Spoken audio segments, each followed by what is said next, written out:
सुंदरी के किडनैप होते ही बादशाह तुरंत अपनी वजारत की ताकत का इस्तेमाल करता है और यह पता लगा लेता है कि आखिर सुंदरी इस वक्त कहाँ है और उसे किसने किडनैप किया है। बादशाह को अपने आदमियों से पता चलता है कि सुंदरी को कुर्बान अली ने अगवा करवाया है। यह सुनकर बादशाह का गुस्सा 7वें आसमान पर पहुंच जाता है और वह तुरंत सुंदरी को बचाने निकलने ही वाला होता है। तभी खुर्शीद बीबी उसे रोक कर पूछती हैं, तुम कहाँ जा रहे हो? बादशाह गुस्से में कहता है, मैं आपको किसी भी सवाल का जवाब देने का पाबंद नहीं हूँ। अब मुझे आप पर भी यकीन नहीं रहा। मुझे लगा था आप मेरी मोहब्बत को समझेंगी और सुंदरी को मुझसे मिलवाएंगी, लेकिन आपने मुझे धोखा दिया है। यह सुनकर खुर्शीद कहती हैं, मेरी बेटी तुमसे मोहब्बत नहीं करती। तुम यह बात समझ क्यों नहीं रहे? बेहतर यही है कि तुम सुंदरी को भूल जाओ, क्योंकि वैसे भी वह गुलाम के साथ भाग चुकी है। लेकिन बादशाह तुरंत बोल पड़ता है, सुंदरी गुलाम के साथ नहीं भागी, बल्कि कुर्बान अली ने उसे किडनैप किया है और मैं अब उसे लेने जा रहा हूँ। उसी वक्त बादशाह फुल एक्शन मोड में निकल पड़ता है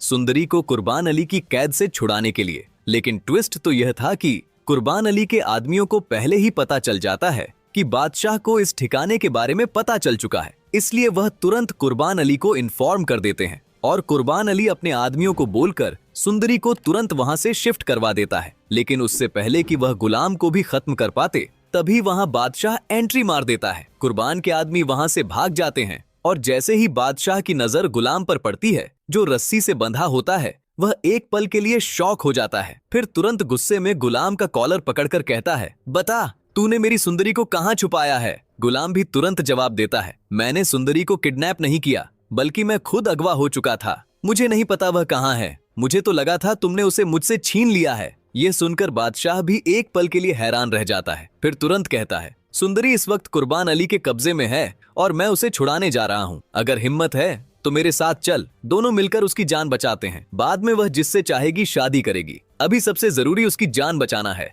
यह सुनते ही गुलाम भी तुरंत तैयार हो जाता है और दोनों एक साथ निकल पड़ते हैं। लेकिन बॉस, कुर्बान अली को भी खबर मिल जाती है कि बादशाह उसे मारने आ रहा है, इसलिए बादशाह के पहुंचने से पहले ही कुर्बान अली सुंदरी को अपने सामने बिठाकर उसके माथे पर बंदूक तान देता है। यह देखकर बादशाह का दिल कांप जाता है और वह कुर्बान अली के सामने लगभग भीख मांगने लगता है। तब कुर्बान अली कहता है, अगर तुझे सुंदरी चाहिए तो मेरी एक शर्त माननी होगी। यह अभी के अभी गुलाम से निकाह करेगी और हमेशा के लिए सुंदरगढ़ छोड़कर चली जाएगी। मैं नहीं चाहता मेरी बेटी मूर्ख की कोई सौतन बने। यह सुनकर बादशाह तुरंत मना कर देता है। लेकिन जैसे ही कुर्बान अली सुंदरी को मारने लगता है, उसी वक्त बादशाह मजबूरन उसकी बात मान लेता है। वैसे भी सुंदरी खुद कह चुकी होती है, मैं सिर्फ गुलाम से मोहब्बत करती हूँ और उसके बिना जी नहीं सकती। अगर मेरी शादी जबरदस्ती बादशाह से करवाई गई तो मैं अपनी जान ले लूंगी। यह सुनकर बादशाह का दिल टूट जाता है, लेकिन वह फिर भी सुंदरी की खुशी के लिए एक बड़ा फैसला लेता है। वह अपने हाथों से